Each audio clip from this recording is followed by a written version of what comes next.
Habari za muda huu ndugu zangu wote mnaonisikia na mnaonitazama, ni yule ndugu yenu Juma Omari Sharifu almaarufu Alkasusu. Ni katika mwendelezo wa kutoa mada, kutoa elimu na kukumbusha. Leo nitatoa elimu ya utumiaji wa folic acid au natoa ukumbusho kwa utumiaji wa folic acid.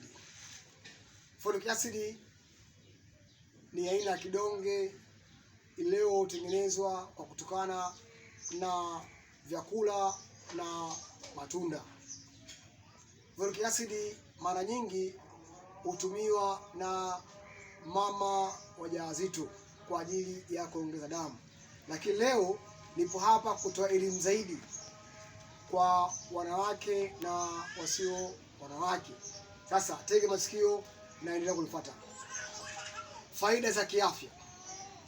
Faida za kiafya za kutumia folic acid: moja ni ufanisi na urekebishaji wa DNA. Faida ya pili ni uzalishaji wa seli nyekundu za damu. Ya tatu, afya ya akili. Faida ya nne, afya ya moyo. Faida ya tano, ujauzito na ukiwaji wa kijusi. Faida ya sita, kinga ya saratani. Faida ya saba ni ina sifa ya kuzuia oxidant. Sasa baada ya kujua faida za folic acid kwa watumiaji, sasa vidonge folic acid vinakuwa na mkusanyiko wa vitamini B12, vitamini B9 na vitamini C na folic na kadhalika.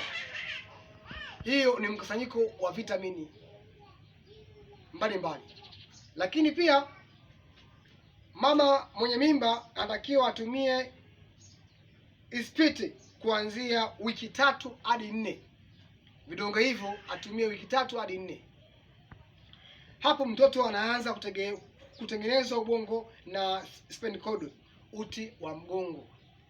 Anashauriwa mama mjamzito aanze kutumia hivyo vidonge sawa ndani ya wiki 3 hadi 4.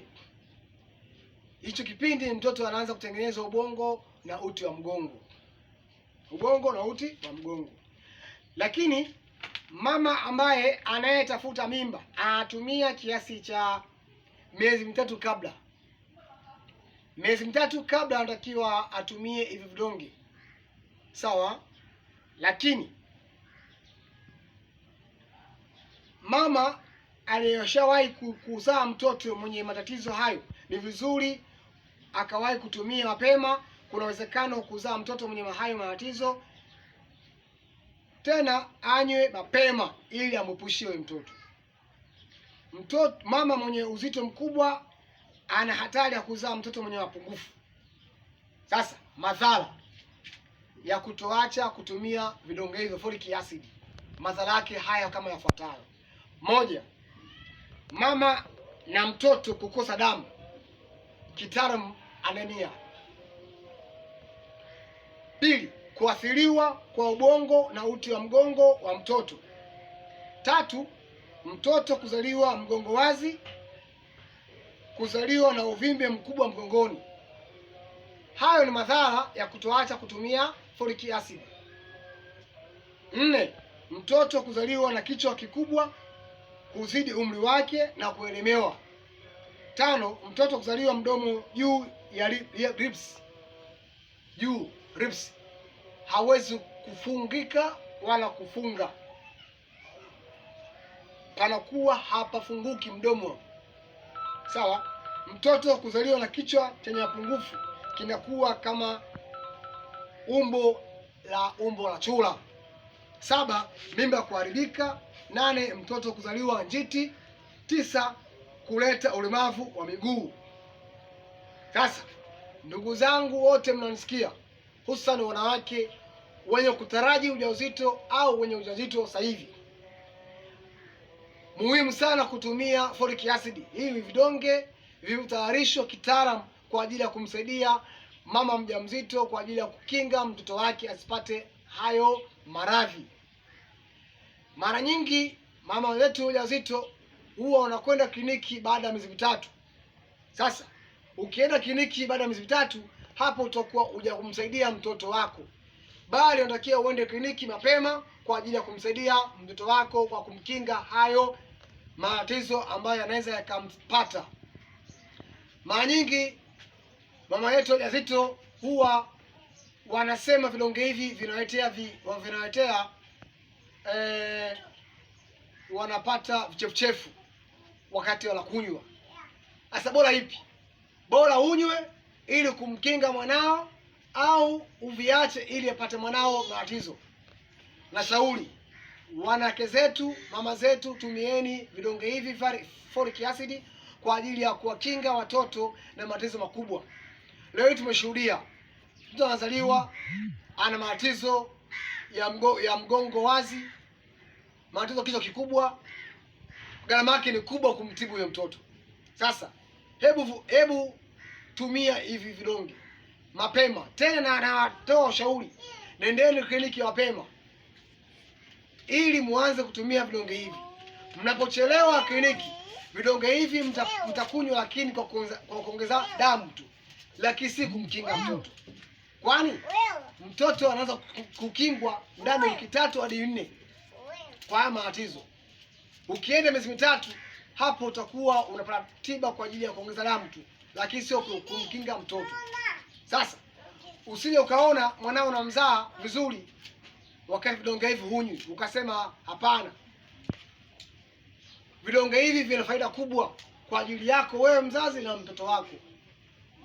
Sasa hebu tuangalie namna gani vidonge hivi au folic acid inapatikana kwa njia ya matunda na mboga mbalimbali. 1, machungwa au ndimu. 2, parachichi. 3, papai. 4, nyanya. 5, bamia. 6, viazi vitamu. 7, dagaa. 8, spinachi. 9, maharagwe meusi au njegere. 10, mayai ya kuchemsha. 11, brown rice na brown bread. 12, maharage mabichi. 13, beetroot. 14, broccoli. Hivyo ni vyakula vyenye vyanzo vya folic acid.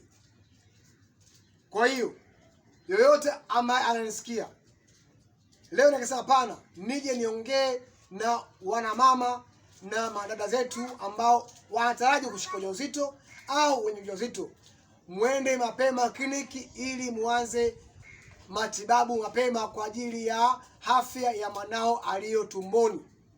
Kinga ni bora kuliko tiba. Na wewe dada yangu unanisikia, usije ukadhani umezaa mtoto mmoja, 2, 3 ukaona wewe ni bingwa ukaacha kwenda kliniki mapema. La, utabatilisha afya mbaya mwanao uliomzaa.